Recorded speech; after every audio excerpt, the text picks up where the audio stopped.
오늘은 GRU를 이용해서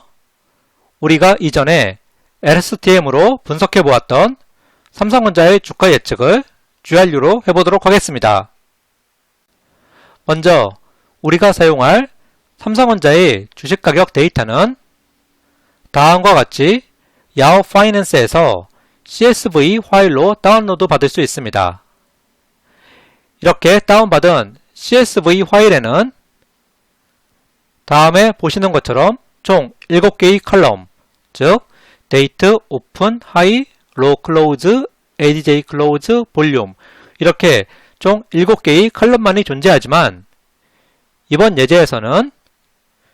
주가 예측의 정확도를 높이기 위해서 제가 2개의 컬럼, 즉 3일 이동평균선과 5일 이동평균선이라는 이러한 2개의 컬럼 데이터를 제가 추가했습니다. 이렇게 우리가 분석할 원본 데이터를 확보했다면 다음과 같이 데이터를 불러와서 그러한 데이터의 전처리를 먼저 수행하고 시계열 데이터를 바탕으로 해서 3차원 텐서 형태의 이러한 학습 데이터를 생성한 후에 우리가 잘 알고 있는 순환신경망의 모델을 구축하고 학습하는 이러한 총 4단계의 개발 과정을 통해서 시계열 데이터를 분석하고 예측할 수 있습니다. 여기서 특히 데이터 전처리와 데이터 생성 부분이 중요한데 각각에 대해서 좀 더 자세히 알아보면 데이터 전처리 부분에서는 먼저 특이값을 나타내는 아웃라이어와 데이터 프레임에서 NaN이나 넌 등으로 표시되는 결측값, 즉 미싱 밸류를 확인하고 적절한 값으로 대체하거나 삭제하는 등의 처리를 먼저 한 후에 데이터 정교화와 표준화를 거치고 딥러닝의 학습을 위해서 필요한 피처, 즉 입력 데이터에 해당하는 피처 컬럼과 정답에 해당하는 라벨 컬럼을 정의하는 것, 이러한 일련의 과정을 우리는 데이터 전처리, 즉 데이터 프리프로세싱이라고 부릅니다. 이렇게 전처리 과정을 모두 마친 후에는 RNN에서 가장 중요한 학습 데이터를 생성하는 이러한 과정으로 넘어가야 하는데 먼저 몇 개의 데이터를 이용해서 정답을 만들 것인지를 나타내는 윈도우 사이즈를 설정해서 입력 데이터에 해당하는 피처와 정답에 해당하는 라벨에 대해서 시계열 데이터를 만들어 둡니다. 이러한 시계열 데이터가 생성되었다면 이것을 바탕으로 해서 딥러닝에서 필요한 학습 데이터를 생성해야 하는데 이때 생성되는 입력 데이터는 다음과 같이 배치 사이즈, 타임 스텝, 인풋 디멘전 형태의 3차원 텐서로 생성되어야 합니다. 여기서 배치 사이즈는 타임 스텝, 즉 윈도우 사이즈로 분리되어 있는 그러한 데이터가 총 몇 개인지를 나타내며 두 번째 파라미터 타임 스텝은 몇 개의 데이터를 이용해서 정답을 만들어내는지를 나타내는 윈도우 사이즈와 동일한 값이고 마지막에 있는 인풋 디멘전, 이 파라미터는 RNN 레이어로 한 번에 들어가는 데이터 개수가 몇 개인지를 나타내는 그러한 파라미터입니다. 이러한 배치 사이즈, 타임 스텝, 그리고 인풋 디멘전, 이러한 3차원 텐서 형태의 입력 데이터는 제 지난 강의에서 이미 알아본 부분이기 때문에 기억이 잘 나지 않으시면 이번 기회에 다시 한번 복습하는 것도 좋을 것 같습니다. 네, 그럼 순환신경망을 이용해서 시계열 데이터를 분석하고 예측하는 이러한 총 4단계의 개발 프로세스는 여기서 마치고 다음 장부터는 실제의 데이터를 이용해서 스텝 바이 스텝으로 코드를 구현해 보도록 하겠습니다. 먼저 판다스의 read CSV를 이용해서 삼성전자 주가 데이터 파일을 불러오고 이러한 파일의 데이터 구조를 확인해 보면 다음과 같이 데이트부터 5MA까지 총 9개의 칼럼을 가지는 단순한 데이터라는 걸 알 수 있습니다. 여기서 우리는 이러한 총 9개의 칼럼들 가운데 주식가격에 영향을 준다고 판단되는 칼럼들을 먼저 선정하고 그러한 칼럼들을 바탕으로 해서 수정 종가라고 불리는 ADJ close, 즉 adjacent close 값을 예측할 계획입니다. 즉, 삼성전자의 주가는 다음과 같이 20년 동안 꾸준히 상승하는 모습을 보이고 있는데 과연 미래에도 이러한 주가가 계속 상승할지 아니면 하락할지 그러한 것들을 예측해 볼 예정입니다. 이러한 예측을 하기 위해서는 먼저 GRU를 이용해서 과거 20년간의 주가 데이터를 학습한 후에 가장 최근의 1년 데이터를 예측해보고 실제 주가와의 비교를 통해서 과연 GRU가 얼마나 주가를 정확하게 예측하는지 알아볼 예정입니다. 네, 그럼 데이터의 분포를 확인하는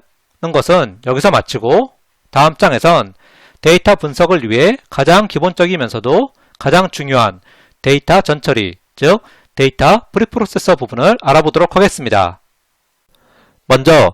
통계적으로 비정상적으로 크거나 아주 작은 데이터인 아웃라이어, 즉 특이값을 나타내는 이러한 아웃라이어는 우리가 딥러닝 학습을 하기 위해서는 어떤 적절한 값으로 바꾸거나 아예 없애버리는 이러한 삭제 등의 처리가 반드시 필요합니다. 그래서 이러한 처리를 하기 위해서 먼저 판다스의 디스크라이브를 통해서 우리가 분석할 삼성전자의 데이터를 통계를 확인해 보면 아래에 보시는 것처럼 거래량을 나타내는 볼륨값의 최소값이 0이라는 것을 알 수 있는데 주식과 같은 이러한 금융 데이터에서 볼륨값, 즉 거래량이 0이라는 것은 해당 일자에 주식시장이 공휴일이거나 또는 국경일 등으로 열리지 않았다는 그런 의미이기 때문에 이렇게 거래량이 0으로 나타나는 이러한 아웃라이어 부분은 값이 없다는, 즉 missing value인 NAN으로 취급하는 것이 일반적입니다. 다음은 missing value를 확인해야 하는데 여기서 missing value, 즉 결측치라고 하는 것은 특정한 데이터가 누락되어 있는 것을 말하며 앞장에서 본 특이값, 아웃라이어와 마찬가지로 이러한 missing value 또한 제거하거나 어떤 적절한 값으로 대체하는 것이 필요합니다. 그래서 우리는 판다스의 isNull sum이라는 이러한 함수를 통해서 삼성전자 주가 데이터의 missing value를 확인해 보면 아래에 보시는 것처럼 원본 데이터의 6개의 칼럼, 즉 오픈서부터 볼륨까지 이러한 6개의 칼럼에서 각각 6개의 missing value가 있다는 것을 알 수 있는데 이처럼 이러한 주식과 같은 금융 데이터에서 NAN으로 표시되는 이러한 missing value는 어떤 평균값이나 중간값 등으로 대체하지 않고 그 해당되는 행 전체를 삭제하는 것이 일반적입니다. 즉, 우리 데이터에서 오픈에서부터 볼륨까지 원본 데이터에 포함되어 있는 이러한 것들의 missing value를 확인해 보면 다음과 같이 오픈에 해당하는 그러한 missing value가 나타난 전체 행을 표시해 보면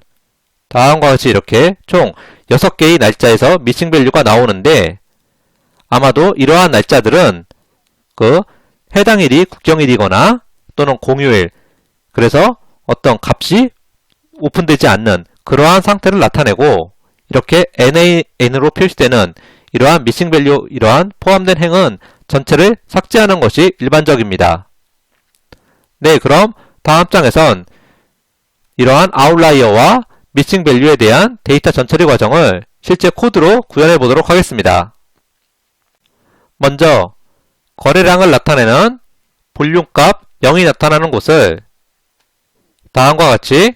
replay 함수를 이용해서 0값을 모두 NAN으로 대체해서 이제 판다스가 이러한 아웃라이어도 missing value로 인식하게 만든 후에 아래에 보시는 것처럼 각 칼럼에 0값이 몇 개나 있는지 확인해 보면 이젠 0값이 있는 칼럼이 없다는 것을 알 수 있고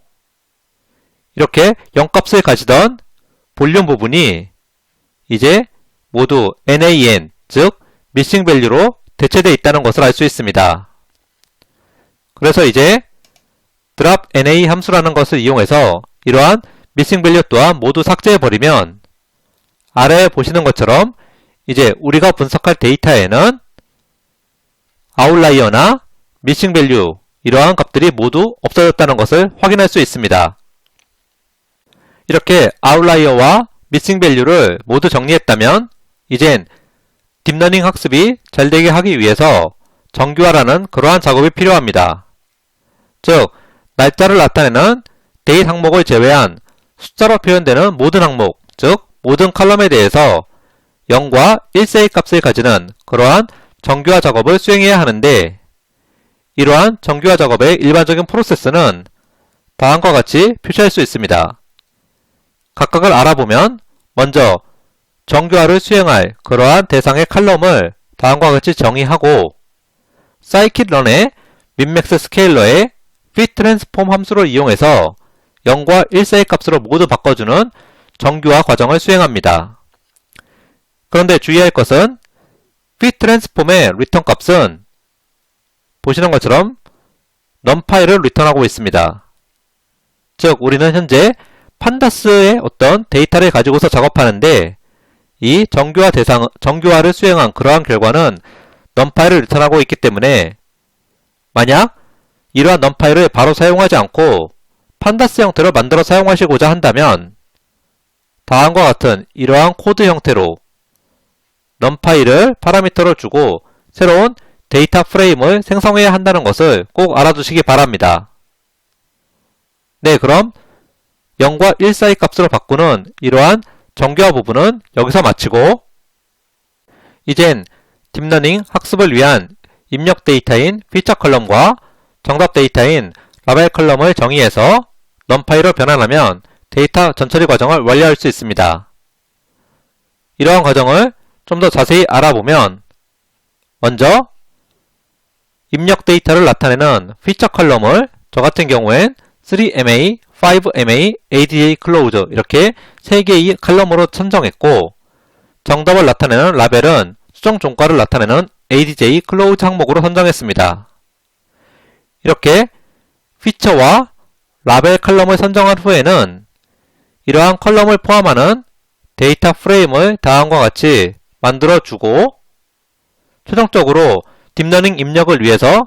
numPy로 바꿔주는 이러한 과정을 수행하면 조금은 지루했던 데이터 전처리 과정을 마무리할 수 있습니다. 즉 아래에 보시면 저 같은 경우엔 딥러닝의 입력을 위한 피처 컬럼은 다음과 같이 3개의 컬럼으로 정의했고 정답 컬럼은 이렇게 수정 종가를 나타내는 하나의 컬럼만을 가지는 그러한 데이터 프레임을 가진다는 것을 알 수 있습니다. 여기서 입력 데이터의 어떤 피처 그리고 정답을 나타내는 이러한 라벨은 제 주관적으로 선정한 것이지만 만약 좀 더 정확한 예측을 하고 이러한 예측을 통해서 수익을 얻고자 하신다면 어떤 주식과 관련된 전문 지식이 있어야 한다는 것도 알아두면 좋을 것 같습니다. 네, 그럼 조금은 지루했던 데이터 전처리 과정은 여기서 마치고 다음 장에선 시계열 데이터를 생성하고 모델 구축 등을 통해서 학습을 진행하는 그러한 딥러닝 과정을 진행해 보도록 하겠습니다. 그럼 이제 학습을 위한 입력 데이터와 정답 데이터를 만들어 보겠습니다. 먼저 다음과 같이 주가를 나타내는 시계열 데이터에서 윈도우 사이즈는 40, 즉 40개의 시계열 데이터를 이용해서 바로 다음에 나오는 ADJ close 값을 예측할 예정입니다. 이렇게 하기 위해서 먼저 make sequence dataset 함수를 이용해서 numPy로 주어지는 입력 파라미터 feature mp, label mp로부터 윈도우 사이즈에 맞게 GRU의 입력 데이터 x, 정답 데이터 y를 생성하는 걸 알 수 있습니다. 이때 리턴되는 입력 데이터 x의 형상, 즉 x.shape을 보면 보시는 것처럼 배치 사이즈, 타임 스텝, 그리고 인풋 디멘전을 가지는 이러한 3차원 텐서라는 것을 알 수 있습니다. 그럼 이제 실제의 make sequence dataset 함수 내부를 보면서 어떻게 동작하는지 알아보겠습니다. 먼저 입력 데이터와 정답 데이터를 저장할 빈 리스트를 만든 후에 전체 시계열 데이터에 대해서 다음과 같이 피처에 대해서 슬라이싱을 적용하고 라벨에 대해서 인덱싱을 적용해서 각각 입력 데이터의 피처 리스트와 라벨 리스트를 만드는 것을 확인할 수 있습니다. 이렇게 모든 시계열 데이터에 대해서 윈도우 사이즈에 맞게 피처와 라벨 데이터를 만든 후에는 GRU 입력 데이터에 맞는 3차원 텐서로 입력 데이터를 다음에 보시는 것처럼 mp.array를 이용해서 만들어준다는 것을 알 수 있습니다. 즉, 우리가 포문 내에서 만든 이러한 피처 리스트는 보시는 것처럼 이러한 2차원 리스트인데 우리가 GRU에서 필요한 것은 이렇게 3차원 텐서이기 때문에 리턴 시켜주기 전에 바로 mp.array를 통해서 2차원 행렬을 3차원 텐서로 바꿔준다는 것을 꼭 기억해 두시기 바랍니다. 네, 그럼 GRU 학습에 사용되는 입력 데이터 피처와 정답 데이터 라벨을 모두 만들었기 때문에 다음과 같이 가장 최근의 주식 데이터 200개를 가지고서 트레인 데이터와 테스트 데이터로 분리한 후에 256개의 노드를 가지는 GRU 레이어와 1개의 노드를 가지는 출력층으로 모델을 구성한다는 것을 알 수 있습니다. 즉, 은닉층의 개념인 GRU 계층에서 tanH를 활성화 함수로 가지는 노드 수가 256개이며 입력 데이터는 우리가 40개의 데이터를 이용해서 정답을 예측하기 때문에 다음과 같이 input shape은 40,3의 형태로 들어간다는 것을 알 수 있습니다. 네, 그럼 이렇게 256개의 노드를 가지는 GRU 모델을 모두 구축했기 때문에 이제 손실함수 로스는 MSE, 옵티마이저는 ADAM, 그리고 매트릭은 오차 절대값을 나타내는 MA2로 설정하고 early stopping 조건하에서 f폭을 100으로 설정해서 총 100번을 반복해서 학습하면 보시는 것처럼 학습이 진행됨에 따라 밸리데이션 로스가 지속적으로 감소하다가 11번째 반복 지점에서 early stopping 조건으로 학습이 종료되는 것을 알 수 있습니다. 그럼 이제 predict 함수를 이용해서 200개의 테스트 데이터에 대해서 GRU가 삼성전자 주가를 얼마나 잘 예측하는지 알아보면 다음에 보시는 것처럼 액츄얼로 표시되는 이렇게 파란색의 실제 주가와